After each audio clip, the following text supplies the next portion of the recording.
winter break is a great time to kind of reset your school year and, switch out things you're not going to use, order a new curriculum, that sort of thing.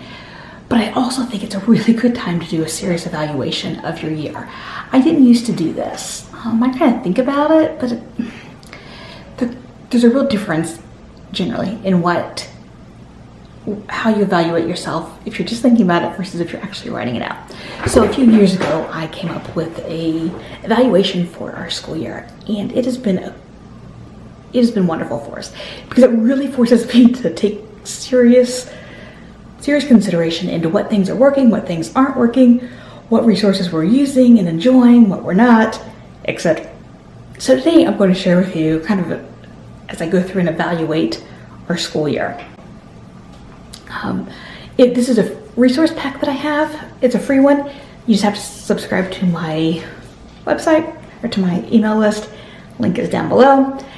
Our resource pack will be down below, and yeah, go grab it. In it, I have a page with evaluation questions, a goal setting page, and then I also have a list of just different tasks that I like to do each winter break. As you can see, I am doing this on my iPad. You can absolutely print these. That's what I've done every other year. This is my first year doing it on the iPad. So number one, 3 things that went well this semester. The beginning of our year started strong, and that was really good because it gave us good habits and we were quickly able to jump into a routine.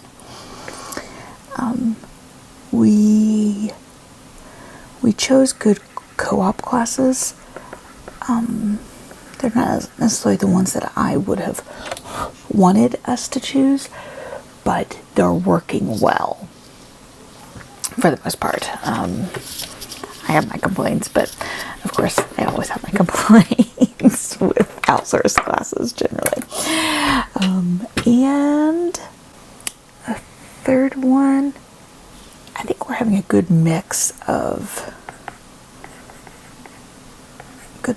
focus and relaxed moments. What didn't go well? Morning transition. I teach online in the morning, and sometimes I have a hard time transitioning from doing that to homeschooling, meaning sometimes I get distracted by other things on the computer. History and science are a mix of going well and not going well. I'll talk more about that. I'm doing a homeschool update on later this week on Thursday. Brainstorm ways to fix these areas. Okay. Like it says, don't choose right away. Think about it over break. Talk about it with your kids, with your husband, whatever. Good friend, and see what you can come up with. And I've already thought about some, and I'll show you that on the next page. What books and resources did we enjoy or not? My daughter has really enjoyed History Detective from Critical Thinking Company. And I was only going to have her do the first semester book, but she's enjoying it so much that we're going to go ahead and do the second semester book as well. My boys really loved a book called Lost on a Mountain in Maine. And it's, about exactly what it says. But it was like a first-person biography, and I'm not sure how I can use that, but I will look for something that's kind of adventure-y like that for our next set of science. They are really enjoying a podcast called Shortwave.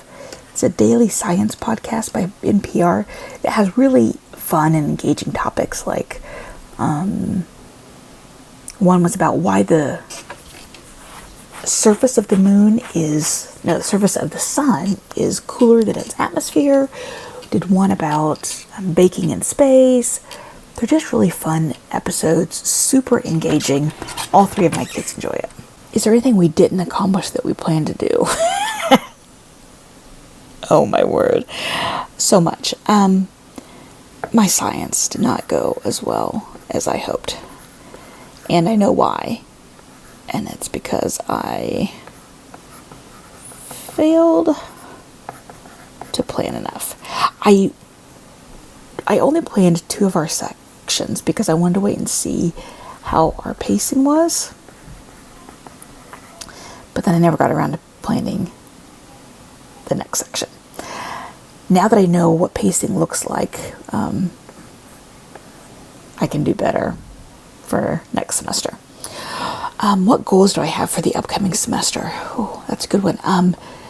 Focus. We may have a move at the end of the school year, and we won't know until February. So we have to stay really focused so that I'm not stretching the school year right up until our move date. That is my biggest one. Number 7, what challenges will we face this semester? Well, like I said, possible move. My husband has lots of travel this semester, so those are going to be both big challenges. Any topics or stuff that's going to be challenging? Not really. My daughter will start a lab class for biology with the Well-Trained Mind Academy, and that may be challenging. I don't know. And number 8, brainstorm ways to make them go smoothly. Again, you don't have to make those choices now. Really take your time to think about it, because you want it to be, if you jump into a decision, it may not be the most effective. And so if you're trying to make things go more smoothly, you really want them to be more effective. So take your time with that. Well, I've already written down some goals for this semester. Okay. Number 1, stay on track with national park science. Number 2, history. I need to find something new. This is our second time through Story of the World, and I'm just not enjoying it as much as I used to. I think I'm just bored. Mostly, I want something new. So we're gonna try see what we can find.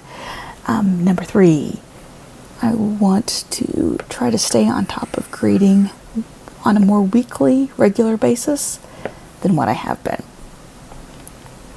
I get my grading done, just I need to make it more routine. And number 4, find ways to have more fun.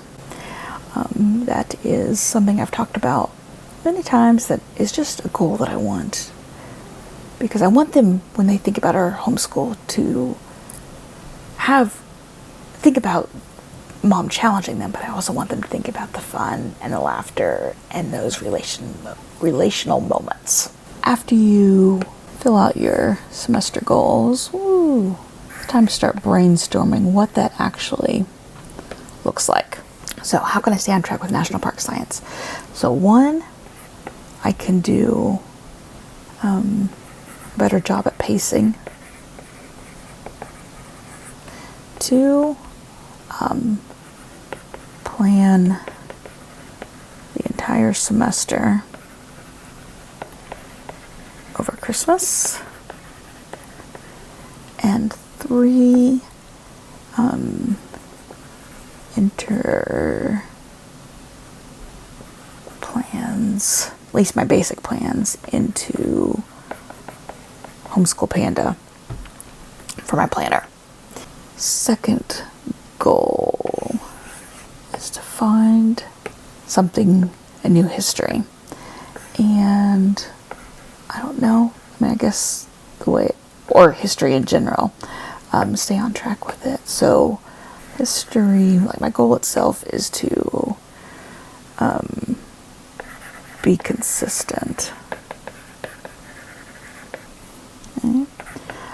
I can find some new unit studies. That's what I'd really like to do, is just like short topics, like 2 to 3 weeks ish on a topic. And I don't want like necessarily a full unit study that brings in like a bunch of writing and stuff. I don't know what exactly I want. If you have any suggestions, let me know. So I need to find it, find the things, and then I need to plan it I think my biggest thing for that is just, I need to build it into my days. One, I need a turn-in spot. With my middle son, he's in 6th grade this year, so next year we'll start doing a little bit more grading, and then plus my daughter. So I really just need something. So, number 1, make a turn-in spot. 2, enter it into my calendar. It's on my Friday checklist, but sometimes my Friday checklist doesn't happen.